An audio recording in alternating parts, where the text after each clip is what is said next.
दोस्तों, हाल ही में फिलिस्तीन के एक संगठन हमास ने इजराइल पर हमला कर दिया है। ऐसा बताया जा रहा है कि हमास ने एक बार में 5,000 से ज़्यादा रॉकेट से फायरिंग की है, जिससे इस पूरे घटनाक्रम को इजराइल फिलिस्तीन विवाद के इतिहास के अब तक के सबसे बड़े हमले के रूप में देखा जा रहा है। इजराइल हमास की जंग में एक तरफ अमेरिका ने इजराइल की मदद के लिए हाथ बढ़ाया है, तो दूसरी तरफ फिलिस्तीन के हमास आतंकियों के साथ लेबनान और वहां के हिजबुल्लाह संगठन ने भी मोर्चा संभाल लिया है। इससे मिडिल ईस्ट में संकट सुलझने के बजाय और गहरा गया है। हिजबुल्लाह ने भी इजराइल पर हमला बोल दिया है। ऐसे में सवाल उठता है कि कौन सा पक्ष किस पर भारी है और किसके पास कौन कौन सा हथियार है।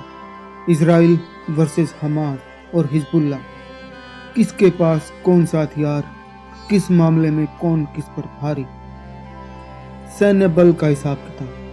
अगर हम सैन्य बल की बात करें तो ग्लोबल फायर पावर के रिपोर्ट के मुताबिक इजराइल के पास कुल सैन्य बल 6.46 लाख है, जबकि उसके दुश्मन हमास, लेबनान, हिजबुल्लाह मोर्चे के पास सिर्फ 2,55,465 सैनिक हैं। इनमें से इजराइल के पास 1.73 लाख एक्टिव मिलिट्री है, जबकि विपक्षी मोर्चे के पास 2.30 लाख एक्टिव मिलिट्री है। रिजर्व मिलिट्री के मामले में भी इजराइल आगे है। उसके पास 4.65 लाख रिजर्व सैन्य बल है, जबकि हमास और हिजबुल्लाह के पास एक भी रिजर्व सैन्य बल नहीं है। अगर हम टैंकों की स्थिति के बारे में बात करें तो रिपोर्ट में कहा गया है कि इजरायली सेना के पास कुल 2,200 टैंक हैं, जबकि हमास हिजबुल्लाह के पास सिर्फ 757 टैंक हैं। इजराइल के पास 509 इन्फेंट्री फाइटिंग व्हीकल IFV हैं, जबकि हमास हिजबुल्लाह के पास आधे से भी कम मात्र 203 IFV हैं। हालांकि आर्मर्ड पर्सनल कैरियर APC के मामले में हमास हिजबुल्लाह से आगे है। उसके पास 2,132 APC हैं, जबकि इजराइल के पास 835 हैं। इनमें से 531 सीमा पर तैनात किए जा चुके हैं। APC रण क्षेत्र में सैनिकों और युद्ध सामग्री ढोने वाला बख्तरबंद टैंक होता है। इजराइल के पास इस श्रेणी में नेमर और मरकावा मार्क 4 टैंक हैं। लैंडमाइंस रोधी टैंकों के मामले में ही इजराइल हमास हिजबुल्लाह से दोगुनी क्षमता रखता है। इजराइल के पास 526 mine resistant ambush protected MRAP tank हैं, जबकि दुश्मन खेमे के पास ऐसे मात्र 201 टैंक हैं। तोपों का मुकाबला। Self propelled artillery. स्वचालित तोपों के मामले में तो इजराइल हमास हिजबुल्लाह से करीब 5 गुना ज्यादा ताकतवर है। इजराइल के पास 650 सेल्फ प्रोपेल्ड आर्टिलरी हैं, जबकि दुश्मन मोर्चे के पास सिर्फ 135 स्वचालित तोपें ही हैं।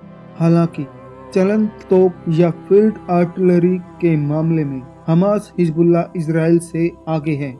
इजराइल के पास सिर्फ 300 फील्ड आर्टिलरी है, जबकि दुश्मन खेमे के पास 5 गुना से भी ज्यादा 1,558 फील्ड आर्टिलरी हैं। रॉकेट और एयरक्राफ्ट की बात करें तो इजराइल के पास कुल 300 रॉकेट प्रोजेक्टर हैं, जबकि हमास हिजबुल्लाह के पास 1,305 रॉकेट लॉन्चर हैं। दोनों ही पक्षों के पास एयरक्राफ्ट का बड़ा बेड़ा भी है। हालांकि इजराइल के बेड़े में 601 एयरक्राफ्ट हैं, जबकि हमास हिजबुल्लाह के पास सिर्फ 85 एयरक्राफ्ट हैं। इजराइल के पास 320 कॉम्बैट एयरक्राफ्ट हैं, जबकि दुश्मनों के पास सिर्फ 9 कॉम्बैट एयरक्राफ्ट हैं। फाइटर जेट के मामले में तो हमास हिजबुल्लाह 0 है, जबकि इजराइल के पास 241 फाइटर जेट हैं। मल्टी रोल और अटैक एयरक्राफ्ट में भी ऐसी ही स्थिति है। इजराइल के पास ऐसे 295 मल्टी रोल एयरक्राफ्ट और 32 एयरक्राफ्ट हैं, जबकि हमास हिजबुल्लाह के पास ऐसा कोई विमान नहीं है। टैंकर एयरक्राफ्ट के मामले में भी यही स्थिति है। इजराइल के पास ऐसे 15 एयरक्राफ्ट हैं, जिनमें से 4 सीमा पर तैनात किए जा चुके हैं, जबकि दुश्मन इस मोर्चे पर भी खाली हाथ है। ड्रोन, हेलीकॉप्टर्स और नेवी की ताकत। इजराइल सेना के पास कुल 135 जंगी हेलीकॉप्टर हैं, जिनमें से 8 भाड़े पर मंगाए गए हैं, जबकि हमास हिजबुल्लाह के पास ऐसे 70 हेलीकॉप्टर हैं। ड्रोन के मामले में भी इजरायली फौज बहुत आगे है। इजराइल के पास 1000 से ज्यादा मानव रहित ड्रोन हैं, जबकि हमास हिजबुल्लाह के पास ऐसे 62 से ज्यादा यूएवी हैं। नौसैनिक बेड़े में हमास और हिजबुल्लाह इजरायली फौज से आगे हैं। इजराइल के पास 67 नेवी बेड़े हैं, जबकि दुश्मनों के पास 86 नौसैनिक बेड़े हैं। इसके अलावा इजराइल के पास समंदर में 45 टोही पोत हैं, जबकि दुश्मन खेमे के पास ऐसे 22 पोत हैं। मर्चेंट मरीन के मामले में तो दोनों क्रमशः 41 और 48 पर बराबरी में हैं। ऐसी ही और अधिक अपडेट के लिए हमारे साथ जुड़े रहिए। हम लगातार आपको ऐसी नई जानकारियां उपलब्ध कराते रहेंगे। धन्यवाद।